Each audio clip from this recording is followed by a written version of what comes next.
Let me welcome my guest today, Dr. Faruk Budak, in the center of the screen. Faruk is going to explain a little bit more about himself.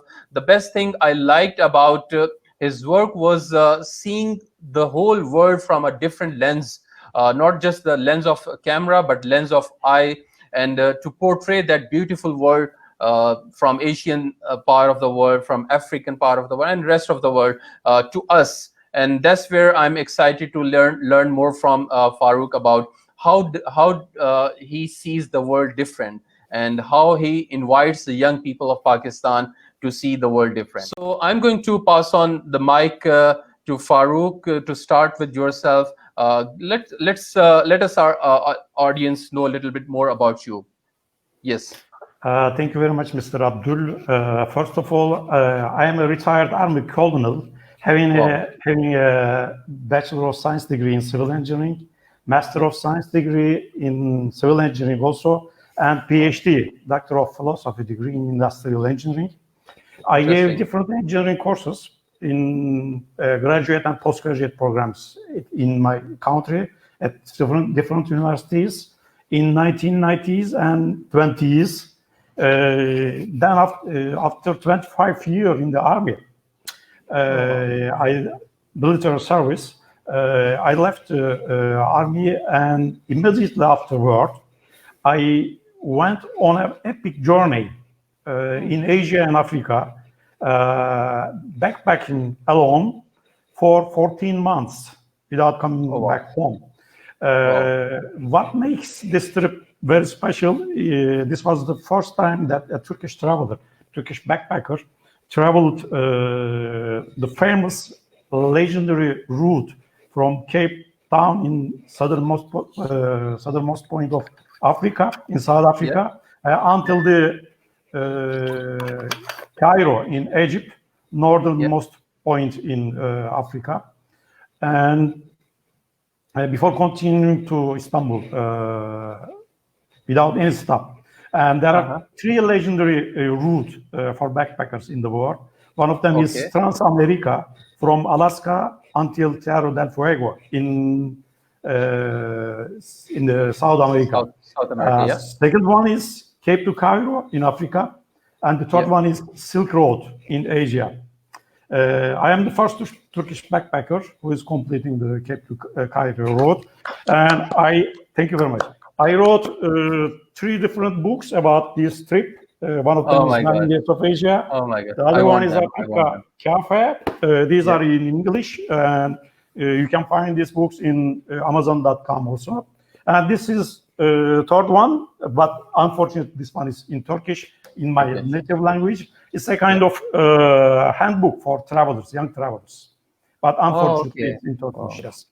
What I am doing professionally at this moment, for the last 15 years, I am leading some special tours to some specific off the beaten track destinations in Africa and Asia, mostly to indigenous tribes in Africa and wildlife safaris. I am writing also for some Turkish monthly travel magazines, and I am the owner of a travel company at this moment. I am also the manager of this company. Excellent, wonderful. I just have few comments. When I saw your books, I wish that we could have a real live physical webinar, because the beauty of such real seminars, which is not online, is that you can get a signed copy from the author, and you can request a complimentary copy, which I can't do over here.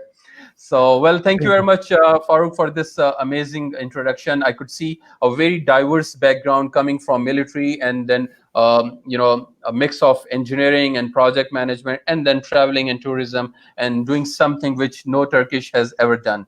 Wonderful. That's awesome.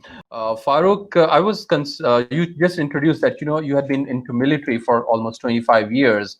So what a great switch from military and then going to discover the world and actually discovering yourself. So what made you have this transition in your life? What was your biggest inspiration? Actually, as I was getting ready to leave the army after 25 years in the service as an engineer in the army. Then I started planning a long-term project with a low budget, but would satisfy my desire to see some places on this planet. Maybe even though I had an opportunity to stay in the army as an engineer almost 10 years more, but there were some questions in my mind that will I have the same energy to realize this project after 10 years? And will I be able to overcome these difficulties after 10 years with my energy? And will I be really happy in my daily life while I am postponing this project continuously? That's why these questions is coming to my mind, and I decided to give a long break and then going to out. And there's a Dutch proverb. They say that the happiest person, the hobbies are very important in our life. The happiest person is the one who makes his hobby as his job. And that's why I love traveling too much, and I decided to make this hobby, make my business. I am just a simple independent traveler, but at the same time, I'm a owner of a travel company, organizing some, as I told you before, some specific tours, cultural, tribal, and wildlife tours, safari tours to Africa, Asia, and Latin America also. Excellent. That's wonderful. So, what is this Cape to Cairo? What does it mean? At first Turkish. I mean, I can see that, you had been perhaps the first ever in the entire Turkey who did that thing. But what is this Cape to Cairo journey? Please describe us a little bit more. Maybe some youngster who are watching this could plan or dream for this someday for themselves. Mr. Abdul, to be honest, traveling in Africa is more difficult than the other continents. Okay. I will tell some examples. You can find and meet so many backpackers, so many tourists in Asia, especially in Southeast Asia and Indian subcontinent countries. But this is not the same in Africa. Just a few people. After the equator line in Kenya until Egypt, the road conditions are very, very hard, and travel times between the cities, between the countries are too long. I traveled on the top of a truck which is full of cows, almost 13 hours, hours in northern Kenya to reach to the border. And going from in Ethiopia, going from the capital city Addis Ababa to another city at the north of Ethiopia took almost 2.5 days. And it's officially forbidden to drive during the night hours in Ethiopia. That's why before the sunset, the bus stops in a town or city, and everybody have to look for a hotel or a place to sleep. And you have to come back to the bus terminal at 5 a.m. and the next morning with the same bus. There are a lot of examples that is very difficult being a backpacker in Africa. Because of these hard conditions, there are just a few backpackers. There are just a few travelers. I mean, the traveling with a low budget. I mean, this kind of people, And I heard these three sentences in almost everywhere in Africa. You are the first one who eat in our restaurant. You are the first Turkish guy who stayed in our hotel. You are the first Turkish backpacker that I saw so far in my country. And it's not so easy. It's not so easy. Yeah, That's yeah, why. I can imagine. I can imagine. Thank you very much for sharing those insights, and definitely we'll be touching upon the budget and economy side of backpacking, because that's where a lot of questions and interest will be. That how with so much or so less money you can travel. So Farooq, you have been author of different books as well, and you have shown those books to me. Definitely, I'm going to check them on Amazon. And actually, I was a bit excited more about the travel guide. But I just realized that it is in Turkish language. I hope someday you will be having an English version as well. Well, tell us more about this 9 gates of Asia, because you had been to our neighboring countries. I wish someday you also visit Pakistan as well. So what are these 9 gates, and what's the inspiration behind this? Okay. Mr. Abdul, I am a professional tourist guide, also having a license, and that's why I will talk about archaeology a little bit. The phrase early civilizations is usually related with the ancient Egypt and Mesopotamia in Middle East, but and great pyramids, mummies, and golden tombs. But in 1920s, a great discovery, a huge discovery in your country, in Pakistan. Okay. In Indus River Valley, archaeologists found an early settlement, Harappa and Mohenjo-daro. These two early settlements shows us prove that ancient Egypt and Mesopotamia is not the early settlements in this planet. And these two settlements were almost 5,000-year-old places. It was really a huge discovery. But maybe archaeologists discovered a very old, 12,000-old stone temple in my country, in Southeast Asia, within the border of our country, Turkey. And in the Middle East, Middle East is a part of Asia also. And there's a Turkish phrase also, light rises from the east. Asia is our eastern side. And that's why until today, there were so many different civilizations in this planet. But if we ask ourselves where the cradle of these early civilization is, the answer will be definitely Asia. That's why Asian continent has an important role. And in ancient times, there were defense walls around the cities to protect people from the enemy attacks. And there were some gates between these defense walls to enter the city. And I thought that Asian continent itself, a great city, the cradle of our civilizations. And these 9 countries, the gates to enter this sacred city. That's why I called my book 9 Days of Asia. It means that I traveled in my long journey, 9 different countries in Asia. And this is the story. Right. So these 9 gates are basically, what I comprehend, are 9 different countries of Asia, right? Yeah. And that's where you.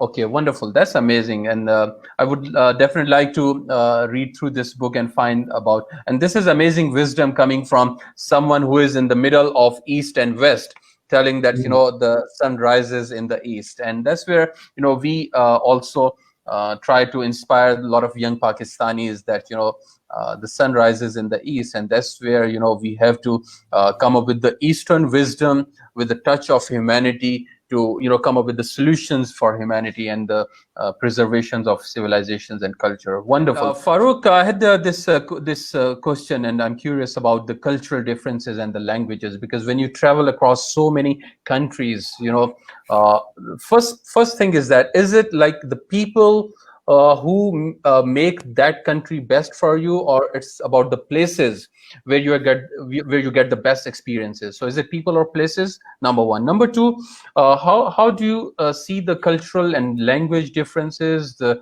all the differences which you carry with yourself, and then you experiences at all those places? So how do you manage or maneuver with all those differences? Yes. First of all, English is a very common language all over the world. Just a few countries, like Sudan and Ethiopia, these were the difficult countries in Africa. And in Asia, you can find so many people who can speak English, and that's why it's not a big problem. You can always find even the body language sometimes. It may be necessary to interaction with the others, and that's why it's just English is enough to travel all over the world. But in South America, maybe if you know some Spanish, it will be so useful for you. So useful. Right. Yeah. And Turkish in Turkey as well, right?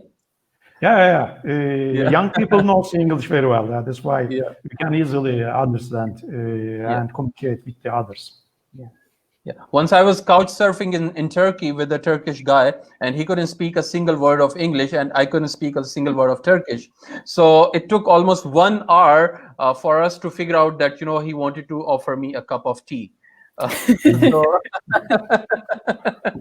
So yeah, I mean, that's the beauty of the culture, because you get to interact with people and you establish those invisible connections which are not there, which are very easy, or you just take for granted when you know the language. But when you don't know the language, then it's so beautiful. I mean, yeah. But Mr. Abdul, chai is a very common name all over the Asia and Middle East. If you know the chai, it's very easy. It's enough.